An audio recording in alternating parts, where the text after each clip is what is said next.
मेरे कान के बहुत पास कोई सांस ले रहा था। यह कोई सामान्य सांस नहीं थी, उसमें एक थकावट थी, एक सिसकी थी, जैसे किसी ने बहुत दूर से आकर अब थक कर मेरे कान में सुस्ताना चाहा हो। पहले मैंने सोचा कि शायद यह मेरा भ्रम है, शायद नींद और ठंडी हवा ने मुझे बहका दिया है। लेकिन जब वह सांस एक कराह में बदल गई तो मेरे रोंगटे खड़े हो गए। मैंने धीरे से सिर घुमाया और जो देखा उसने मेरी आत्मा को भीतर तक जमा दिया।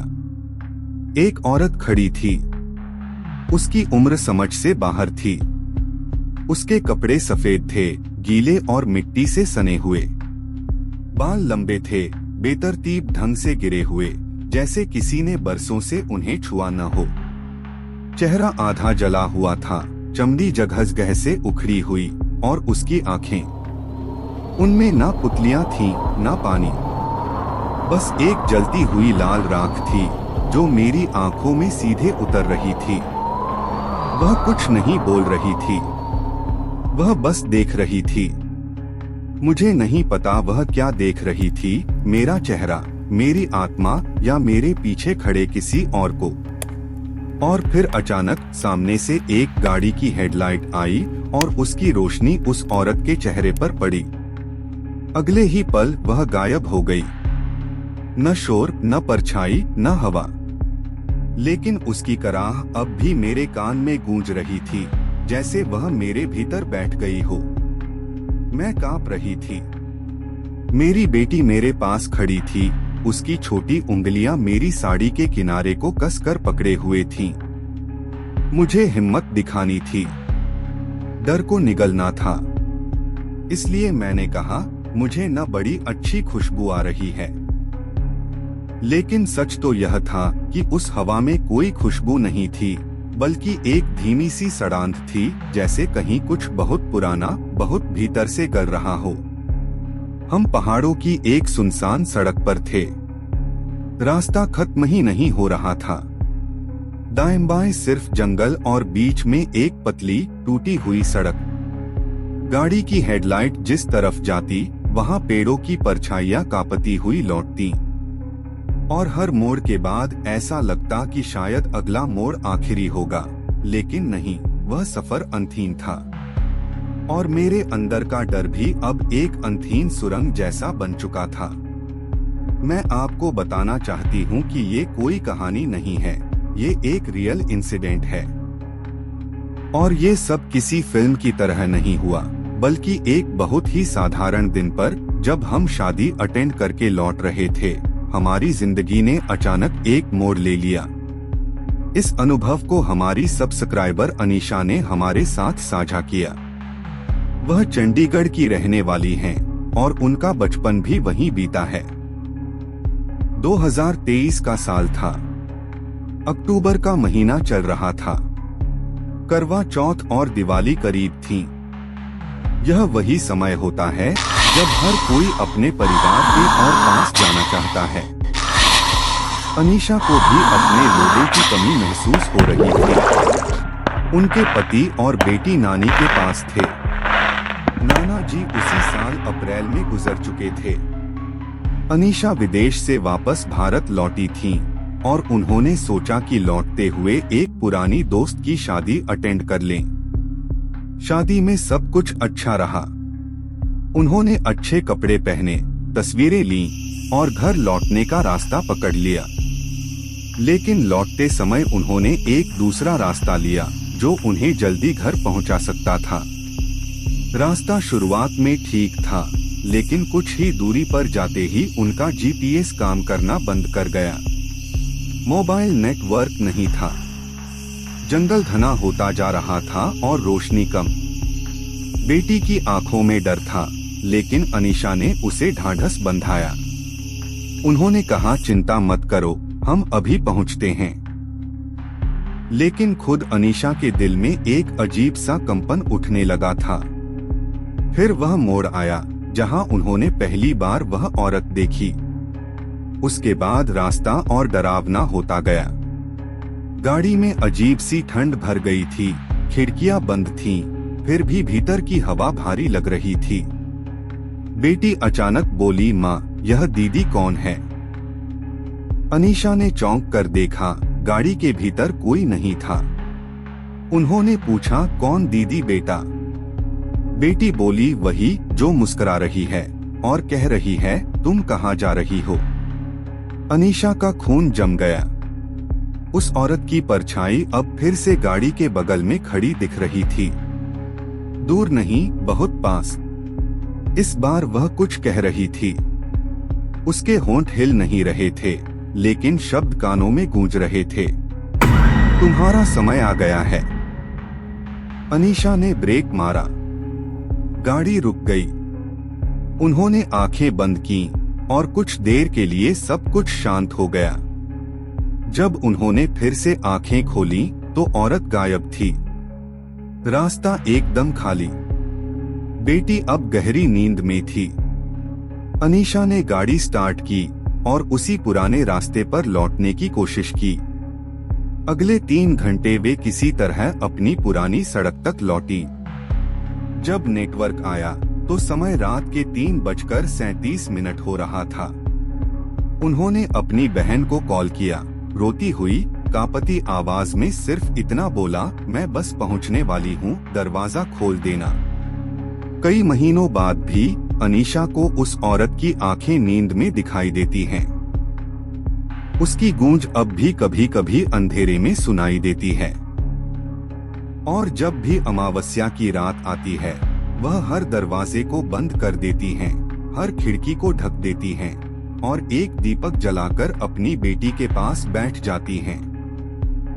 क्योंकि उस रात एक बात तो पक्की हो गई थी, कुछ आत्माएं मुक्ति नहीं चाहती, वे सिर्फ रास्ता पूछती हैं। और अगर आप जवाब दे दें या टोक दें तो वे आपके साथ हो लेती हैं। तो अगली बार जब आप किसी सुनसान रास्ते पर हों और सफेद कपड़ों में कोई महिला खड़ी दिखे तो एक काम जरूर करना, उसे देखकर कुछ मत कहना, क्योंकि हो सकता है वह बस इंतजार कर रही हो कि कोई उसकी आवाज सुने और फिर धीरे से कहे, तुम्हारा समय आ गया है। गाड़ी में बैठने से पहले रोहित की एक आदत थी, वह हर बार सारा सामान दोबारा चेक करते थे। टायर का प्रेशर, फर्स्ट एड बॉक्स, जरूरी दस्तावेज, मोबाइल चार्जर, ब्लैंकेट और बेटी की चॉकलेट्स तक, सब कुछ। और इस बार भी उन्होंने वैसा ही किया। अनीशा और उनकी बेटी साथ थीं। प्लान साफ था, पहले शादी अटेंड करेंगे, फिर शिमला में एक होटल बुक किया गया था जहां कुछ घंटे रुककर रेस्ट करेंगे और उसके बाद उसी गाड़ी से एक पहाड़ी गांव की ओर निकलेंगे जहां नानी जी इन दिनों अकेली रह रही थीं।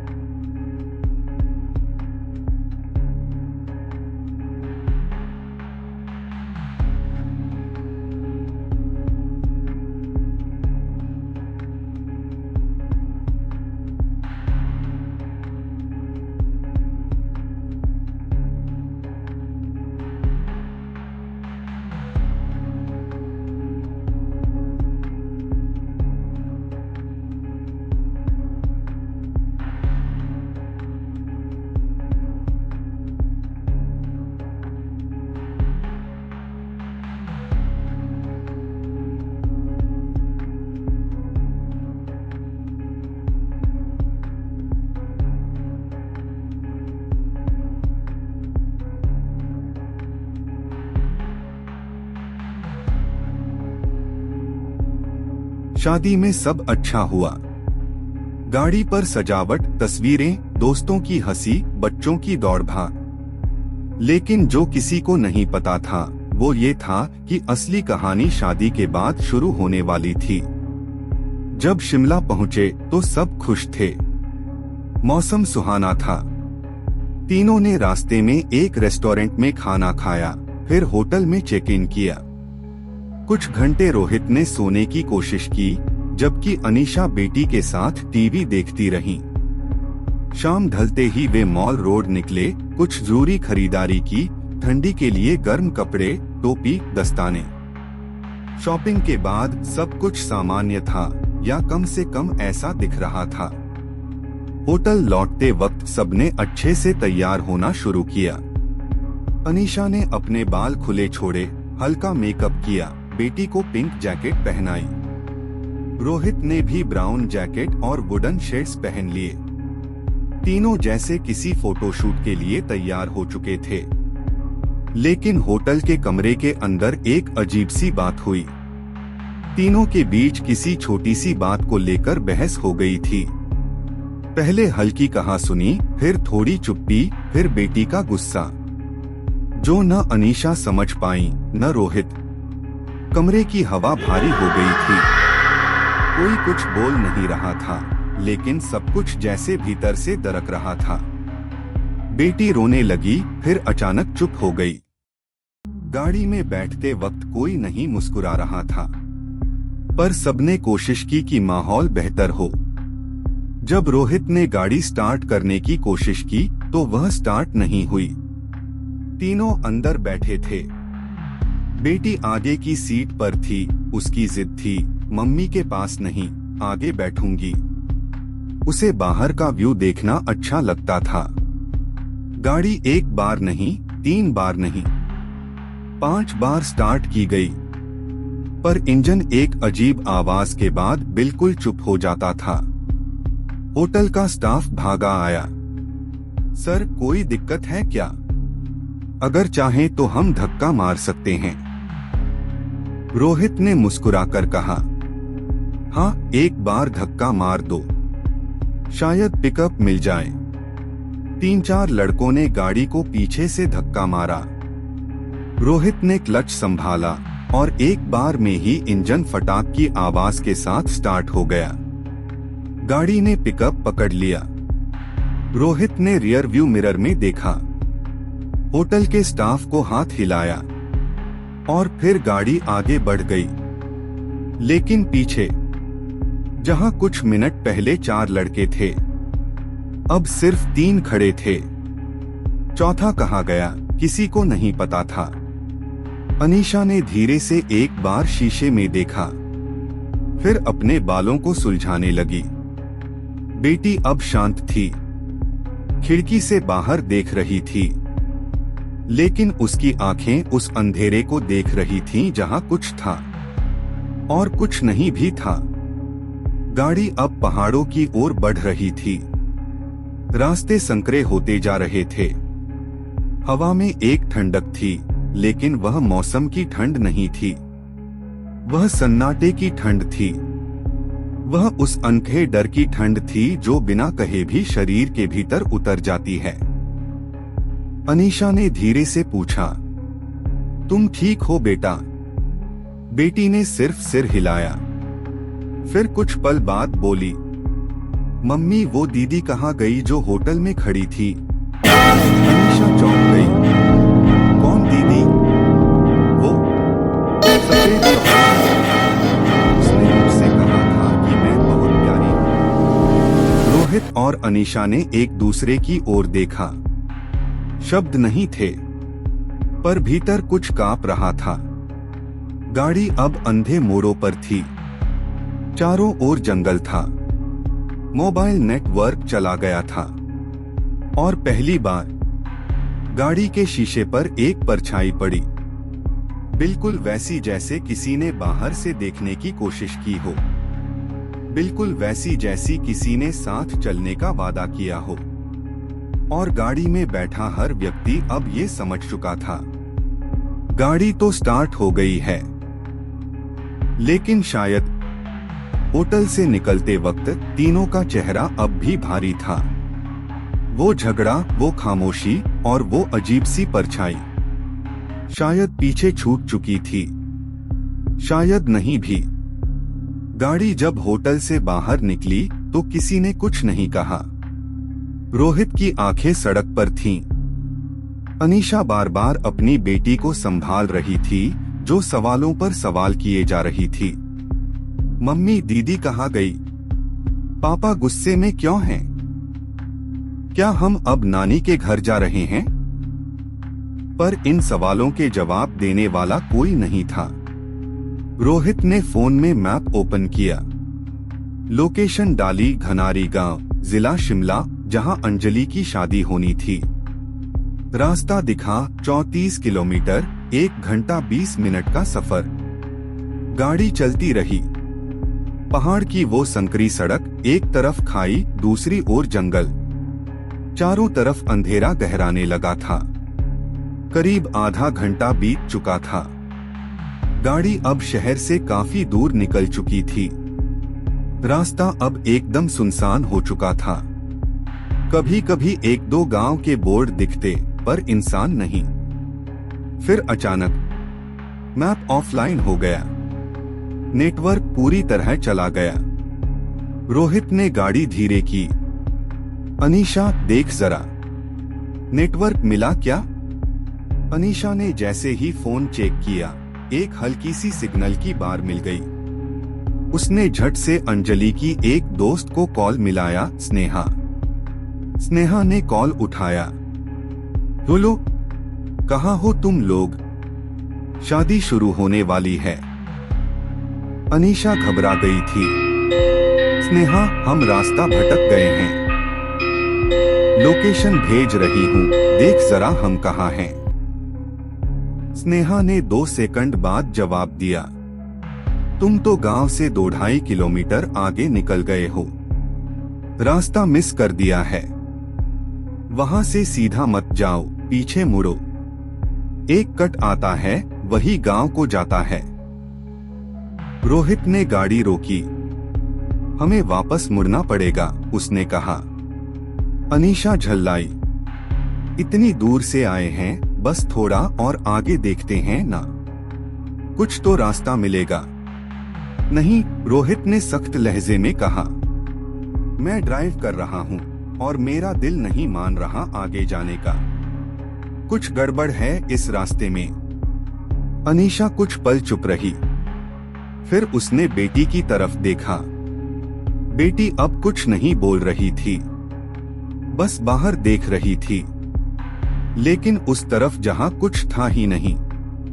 रोहित ने गाड़ी घुमाने की कोशिश की, पर रास्ता इतना संकरा था कि यू टर्न लेना नामुमकिन था।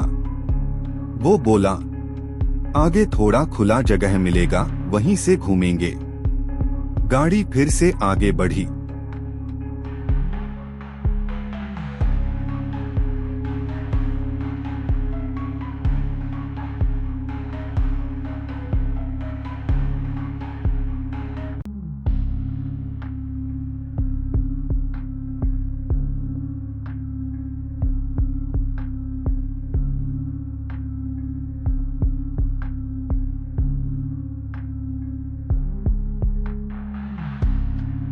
अब समय हो चुका था शाम के 8:30। हवा और ठंडी हो चुकी थी। पेड़ों की टहनियां सड़कों पर गिर रही थीं। कोई स्ट्रीट लाइट नहीं। गाड़ी की लाइट्स ही एकमात्र रोशनी थी।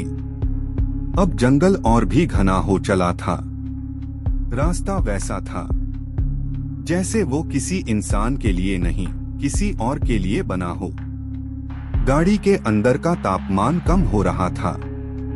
अनीशा ने ब्लोअर चालू किया, लेकिन हवा फिर भी ठंडी लग रही थी, अजीब तरीके से ठंडी। तभी बेटी ने धीरे से कहा, पापा, गाड़ी के पीछे कोई बैठा है क्या? रोहित और अनीशा दोनों चौंक गए। रोहित ने रियर व्यू मिरर देखा, कुछ नहीं। क्या देखा बेटा? वो जो दीदी थी, होटल वाली, वो पीछे बैठ गई क्या? नहीं नहीं बेटा, वो तो पीछे ही रह गई, अनीशा ने जल्दी से कहा। पर इस बार अनीशा का चेहरा सफेद पड़ चुका था। उसने भी एक बार शीशे में देखा था। एक पल के लिए उसे भी लगा था कि कोई बैठा है पीछे, सफेद में। गाड़ी अब एक मोड़ पर थी, जहां से रास्ता 2 भागों में बंटता था, लेकिन मैप काम नहीं कर रहा था।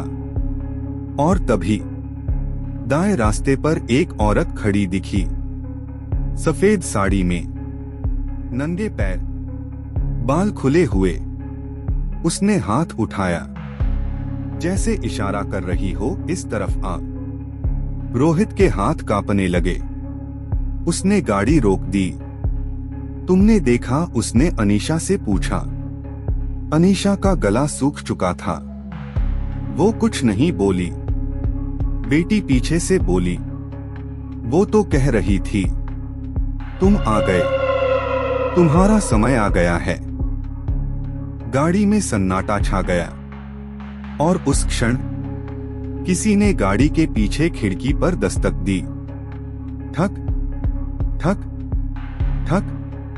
शाम की सर्द हवाएं अब रात की ठंडी चुप्पियों में बदलने लगी थीं। घड़ी 8:45 बजा चुकी थी। चारों ओर अजीब सा सन्नाटा, जैसे वक्त भी रुक गया हो। गाड़ी धीरे धीरे सुनसान पहाड़ी रास्ते पर चलती जा रही थी। रोहित बार बार वही एक बात दोहरा रहा था, हमें वापस चलना चाहिए, अभी भी वक्त है, वरना हम कहीं भटक न जाएं। उसकी आवाज में एक अजीब सी बेचैनी थी, एक ऐसा डर जो किसी अनदेखी चीज को लेकर था। लेकिन अनीशा, जो अब तक जिद पर अड़ी हुई थी, अचानक रुक गई। उसने बेटी की तरफ देखा। बच्ची अब भी चुप थी, लेकिन उसकी आंखें खिड़की से बाहर कुछ तलाश रही थीं। अनीशा ने रोहित की ओर देखा और धीरे से कहा, ठीक है, चलो वापस चलते हैं।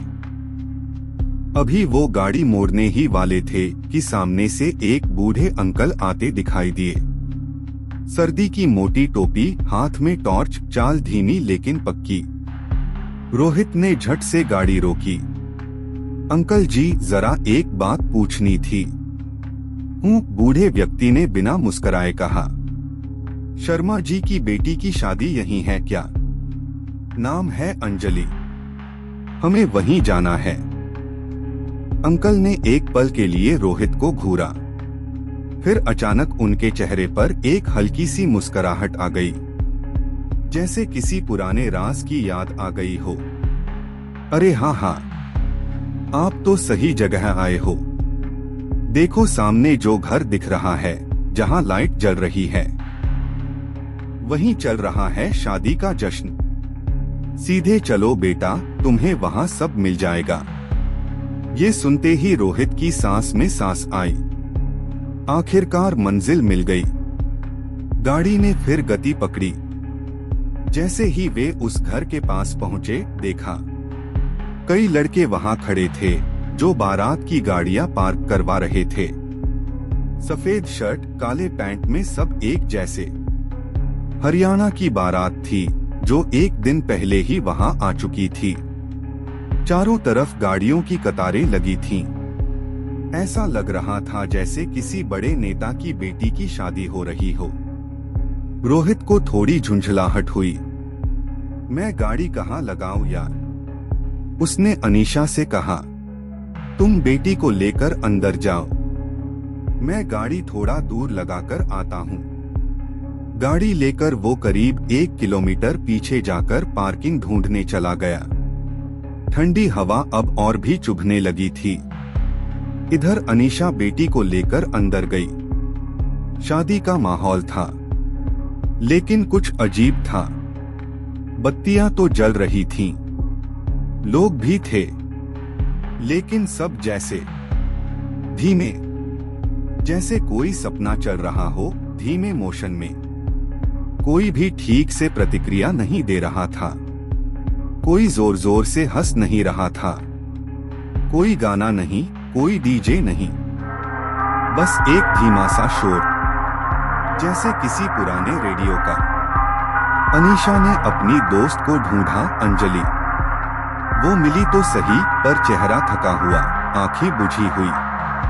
उसने झटपट गिफ्ट लिया, गले मिली और कहा, सिर्फ 15 मिनट आए हैं, खाना जल्दी खा लेंगे और निकलेंगे। इधर रोहित पार्किंग से लौटते हुए पैदल आ रहा था। सड़क अब भी खाली थी, लेकिन उसके पीछे हर 5 सेकंड पर उसे लगता जैसे कोई उसकी चाल की नकल कर रहा हो। ठक ठक ठक। वो मुड़कर देखता, कोई नहीं। आखिरकार जब वो घर पहुंचा, देखा खाना अब भी लग रहा था, लेकिन टेबल पर कोई नहीं। अनीशा बेटी को लेकर बैठ चुकी थी, लेकिन बेटी अब भी कुछ खा नहीं रही थी। क्या हुआ? रोहित ने पूछा। बेटी ने धीमे से कहा, वो दीदी आई थी मुझे बुलाने, वो जो होटल में थी। अनीशा का चेहरा फिर सफेद पड़ गया। कौन दीदी? रोहित ने पूछा।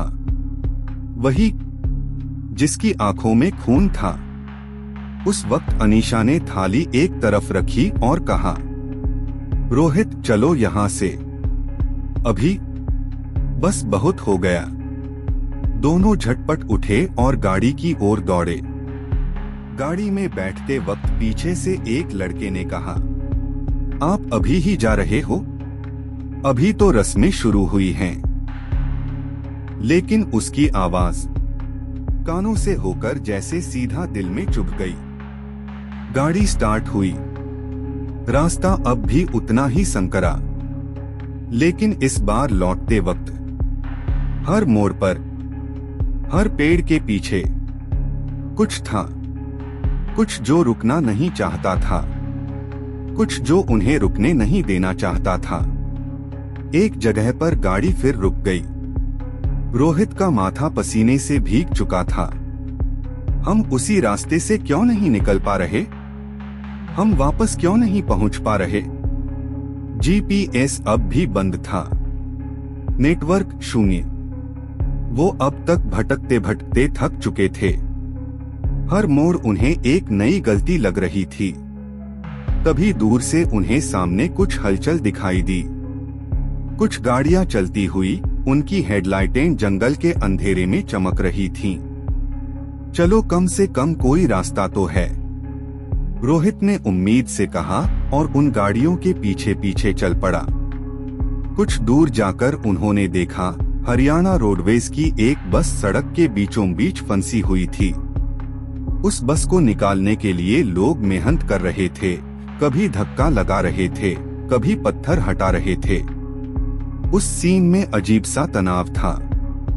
ना कोई चिल्ला रहा था, ना कोई हंसी ठिठोली, बस एक गंभीर थका हुआ सन्नाटा। उसी भीड़ में एक अधेड़ उम्र का व्यक्ति था, जो बस को हटाने में मदद कर रहा था और अब वापसी के लिए मुड़ रहा था। रोहित ने तुरंत गाड़ी साइड में रोकी और उस व्यक्ति से पूछा, अंकल जी, अगर आपको दिक्कत ना हो तो एक बात बताइए, चंडीगढ़ जाने का कोई और रास्ता है क्या? ये तो लगता है बहुत बुरा फंस गया है। अंकल ने एक पल रोहित की ओर देखा, जैसे कुछ सोच रहे हों।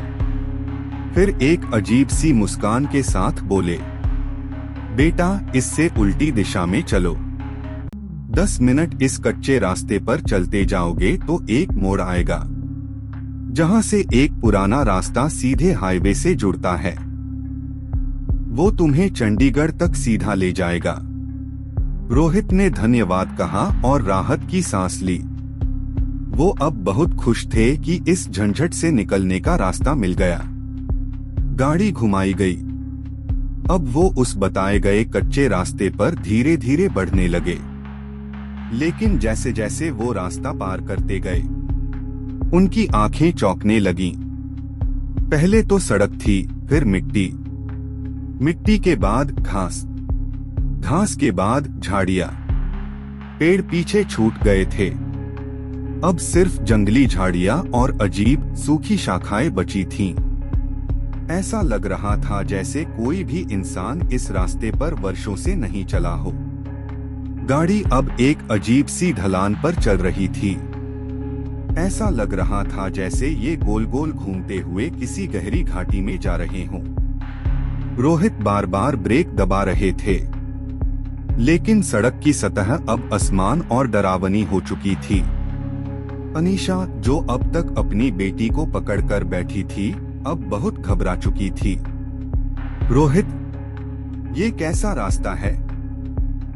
हमें तो चढ़ाई चढ़नी थी, ये तो नीचे जा रहा है। ये चंडीगढ़ की तरफ तो बिल्कुल नहीं लग रहा। रोहित ने भी महसूस किया कि कुछ तो गड़बड़ है, पर अब मुड़ना आसान नहीं था। रास्ता इतना संकरा हो चुका था कि यू टर्न लेना मुश्किल हो गया। और तब गाड़ी एक जगह जाकर धीरे धीरे रुक गई। आगे रास्ता गायब था। जी हाँ, गायब। सामने कोई सड़क नहीं थी, बस एक गहरा धुंधला अंधेरा, जैसे जमीन वहीं पर खत्म हो गई हो। ये क्या बकवास है? रोहित ने कार से उतरकर देखा। वहां तो कोई घाटी जैसी चीज नहीं थी, लेकिन फिर भी गाड़ी का हेडलाइट कुछ दिखा नहीं रहा था, जैसे सामने सिर्फ कुछ नहीं। मैंने तो देखा था कि सड़क सीधी थी। ये उसका दिमाग चकरा गया। उसी वक्त पीछे से किसी ने खिड़की पर दस्तक दी। टक टक टक। अनीशा ने पलटकर देखा, कोई नहीं था। बेटी ने कहा, वो फिर से आई है। कौन? वो लाल आंखों वाली दीदी जो होटल में आई थी। अब वो पीछे खड़ी है। रोहित दौड़कर वापस गाड़ी में आया। गाड़ी स्टार्ट की, गियर डाला, पर गाड़ी हिली तक नहीं। उसने बाहर झांका, टायर घास में फंस चुके थे। कोई बड़ा पत्थर भी था जो गाड़ी के नीचे आ चुका था। हमें धक्का लगाना पड़ेगा, उसने कहा। बाहर मत निकलो, वो यहीं कहीं है। बेटी की आवाज इस बार कांप रही थी। रोहित फिर भी बाहर निकला, और तब सामने बिल्कुल अंधेरे के बीच से एक परछाई निकली।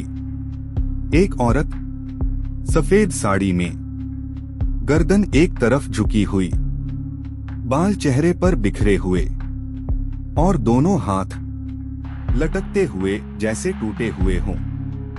वो औरत कोई चल नहीं रही थी, वो सरक रही थी, धीरे धीरे, बिल्कुल गाड़ी की ओर। अब रात पूरी तरह उतर चुकी थी। दूर पहाड़ों की रेखाएं भी अंधेरे में घुल चुकी थीं। सिर्फ गाड़ी की हेडलाइट और अनीशा के दिल की धड़कन बची थी, जो हर पल तेज होती जा रही थी। कच्चे रास्ते पर उतरने के बाद वो गाड़ी जैसे किसी और ही दुनिया में दाखिल हो गई थी। रोहित अब भी ड्राइव कर रहा था, लेकिन हर मोड़ उसे गहरा अंदर खींच रहा था। रोहित, प्लीज वापस चलो, ये रास्ता मुझे ठीक नहीं लग रहा। अनीशा की आवाज कांप रही थी। अरे यार, तू क्यों इतनी टेंशन ले रही है? रोहित ने थोड़ी हंसी में बात टाल दी। मैं हूं ना, मेरे होते हुए तुझे क्या हो सकता है? लेकिन उस वक्त उनकी गाड़ी एक अजीब सी ढलान पर आ गई थी। सामने की सड़क अब सीधी नहीं थी, नीचे जाती हुई, तंग, फिसलन भरी और घुमावदार। रोहित ने हैंड ब्रेक खींचा। गाड़ी रुक गई। बच्ची, जो अब तक आंखें बंद करके चुपचाप बैठी थी, उसकी भी आंखें धीरे धीरे खुलने लगीं। अनीशा अब बार बार शिवजी का नाम ले रही थी। शिवजी, मेरे साथ मेरी बेटी है, हमें सही रास्ते पर वापस ले चलो। उसकी आंखों में आंसू थे। तभी रोहित ने कहा, अनीशा, एक काम करोगी? बस 1 मिनट के लिए नीचे उतरकर मुझे गाड़ी पीछे करवा दो। मुझे लग रहा है हम बहुत नीचे आ चुके हैं, वापसी करनी चाहिए। उस एक बात ने अनीशा की रीढ़ में सिहरन भर दी। उसे बचपन से ही भूत प्रेत, अंधेरे और सुनसान जगहों से डर लगता था, और सबसे बड़ा डर गाड़ी से उतरकर अकेले बाहर खड़े होना, वो भी पहाड़ों में, आधी रात को, उस रास्ते पर जो शायद किसी इंसान का था ही नहीं। लेकिन उसने खुद को संभाला। वो जानती थी, इस वक्त डरना मतलब हार जाना होगा। वो धीरे धीरे गाड़ी से उतरी। उसका पूरा शरीर कांप रहा था। मेकअप किया हुआ था पर पसीना बह रहा था। परफ्यूम की खुशबू अब भी उसके चारों ओर तैर रही थी और वही खुशबू अब उसे डराने लगी थी, क्योंकि उसके मन में बार बार वो किस्से घूम रहे थे जो उसने सुने थे। रात को अकेले बाहर मत जाना जब दियो लगाकर निकले हो। कुछ चीजें खुशबू पर खींचती हैं। परफ्यूम और खुले बाल, वो उन्हें बुला लेते हैं। पर फिर भी उसने खुद को मजबूत किया और गाड़ी पीछे करवाने लगी। तभी रोहित ने गाड़ी अचानक तेज पीछे की।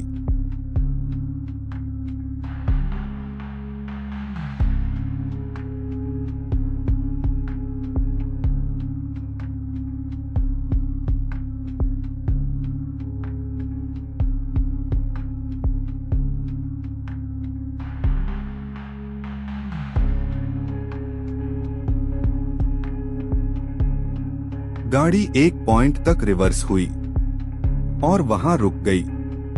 अचानक गाड़ी के अंदर से रोहित और उनकी बेटी दोनों जोर से चिल्लाए, जल्दी आओ अनीशा, गाड़ी में बैठो अभी। अनीशा भागकर गाड़ी में बैठ गई। गाड़ी स्पीड में चढ़ाई पर चढ़ने लगी। रोहित अब कुछ बोल नहीं रहे थे। चेहरा सख्त, आंखें सीधे सड़क पर, पैर एक्सीलरेटर से चिपका हुआ। गाड़ी में अब एक अजीब सी खामोशी थी। तभी अनीशा ने आंखें बंद की और एक गहरी सांस ली। एक प्यारी सी खुशबू। रोहित, ये खुशबू कितनी प्यारी है ना? तुमने महसूस की? कोई जवाब नहीं। रोहित, सुनो तो, कैसी मीठी सी फ्रेग्रेंस है। क्या तुम्हें भी आ रही है? फिर भी कोई जवाब नहीं। कहां से आ रही है ये खुशबू? उसकी आवाज अब धीमी हो चुकी थी। वो खुद भी समझ नहीं पा रही थी कि डर रही है या उस खुशबू से खींच रही है।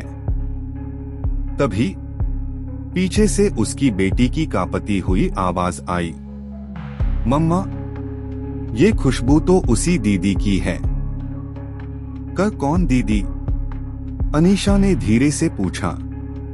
बेटी अब रोने लगी। वो जो होटल में आई थी, जिसने कहा था कि वो मुझे बहुत पसंद करती है, जिसने कहा था कि मैं उसके जैसी दिखती हूँ। क्या? अनीशा का शरीर अब सुन्न हो चुका था। तभी गाड़ी की पिछली सीट से एक सरसराहट सी आवाज आई, जैसे कोई कपड़ा जमीन पर घिसट रहा हो। अनीशा ने धीरे से पलटकर देखा और वहां पीछे की सीट पर एक लड़की बैठी थी। सफेद कपड़े, भीगे बाल, चेहरे पर मुस्कान और आंखें जैसे पूरी तरह काली हों। वो सिर्फ मुस्कुरा रही थी। धीरे से बोली, अब खुशबू आई ना? गाड़ी अब भी स्पीड में ऊपर जा रही थी। रोहित अब तक कुछ नहीं बोले थे। उनकी आंखें जमी हुई थीं, जैसे कुछ देख रहे हों या शायद कुछ न देख पा रहे हों। और अनीशा की सांसें अब थमने को थीं। गाड़ी जैसे ही मैं रोड पर पहुंची, वहीं जहां से वो पहाड़ी रास्ते में मुड़े थे, सामने से हरियाणा रोडवेज की एक बस गुजरती दिखी। बस के ठीक पीछे से ही उनकी गाड़ी किसी तरह निकल पाई थी। 1 सेकंड की भी देरी होती तो शायद कोई और कहानी बनती। रोहित अब भी चुप थे। ना उन्होंने अपनी बेटी से कुछ कहा, ना अनीशा से। बस गाड़ी चलाते रहे। आंखों में एक अजीब सा सन्नाटा था, मानो कुछ वो देख चुके हों, जिसे कोई शब्द नहीं बांध सकता। अनीशा अब भी कांप रही थी, पर उन्होंने भी खुद को संभाल लिया। रोहित बोले, आओ खाना खा लेते हैं, शायद इससे थोड़ा सामान्य लगेगा। अनीशा भी इस बात के लिए तैयार हो गई, लेकिन रास्ते में एक बात अजीब हुई। रोहित ने गाड़ी रोकी और बिना कुछ बोले अनीशा और उनकी बेटी को पीछे लिटा दिया। उन्हें कहा, आराम करो, मैं देखता हूं आगे। पूरा रास्ता वो एक शब्द भी नहीं बोले। रेस्टोरेंट पहुंचे। अब तक डर कुछ कम हो चुका था। बेटी ने मुस्कुराकर कहा, पापा हम ठीक हैं ना? रोहित ने सिर हिला दिया। रोहित उतर गए, बेटी भी उतर गई, लेकिन जैसे ही अनीशा गाड़ी से उतरी, उनके पैर लड़खड़ा गए। उन्होंने जैसे ही नीचे देखा, उनके बाएं पैर पर एक काली उंगली जैसी निशानी बनी थी। नहीं चोट थी, नहीं कोई चोट का निशान, बस जैसे किसी ने अंगूठे से हल्का सा दबाकर एक निशान छोड़ दिया हो। वो कांप गईं, पर कुछ नहीं बोली, बस चुपचाप आगे बढ़ी। उस रात के बाद वो रास्ता, वो होटल गूगल मैप्स पर कभी दिखा ही नहीं। ना वह गलियां, ना वो हिल व्यू, ना वो महिला, ना उसकी खुशबू। जैसे पूरी की पूरी घटना सिर्फ उनके मन में घटी हो। लेकिन जो पैर पर निशान था वो 3 दिन तक रहा और उसके बाद अचानक गायब। कभी न आया, कभी न समझ आया। अगर आप भी देर रात यात्रा करते हैं या ऐसी किसी जगह जा चुके हैं जहां पर हवा भी रुक कर देखती है, तो एक बात याद रखिए, कभी भी रास्ते को कम मत आंकिए। कभी कभी रास्ते खुद नहीं बनते, किसी ने आपको वहां लाया होता है। और वो जो खुशबू थी, वो आज भी अनीशा को कभी कभी नींद में महसूस होती है। अगर आपके साथ भी ऐसा कोई सच्चा हादसा हुआ है जिसे आप सबके साथ बांटना चाहते हैं, तो हमारा एक दूसरा चैनल है अक्षवशिष शोध, जहां हमारे सब्सक्राइबर आकर अपने रियल इंसिडेंट्स बताते हैं। अगर आपको लगता है कि आपका अनुभव भी सुना जाना चाहिए, तो स्क्रीन डिस्क्रिप्शन में दिए गए नंबर पर अपना रियल इंसिडेंट रिकॉर्ड करके भेजिए। और हाँ, YouTube पर सब्सक्राइब करना न भूलिए। बेल नोटिफिकेशन भी ऑन करिए ताकि अगला रियल हॉरर किस्सा आपसे न छूटे। हम फिर मिलेंगे एक और कहानी के साथ, जो शायद आपको रात को सोने न दे।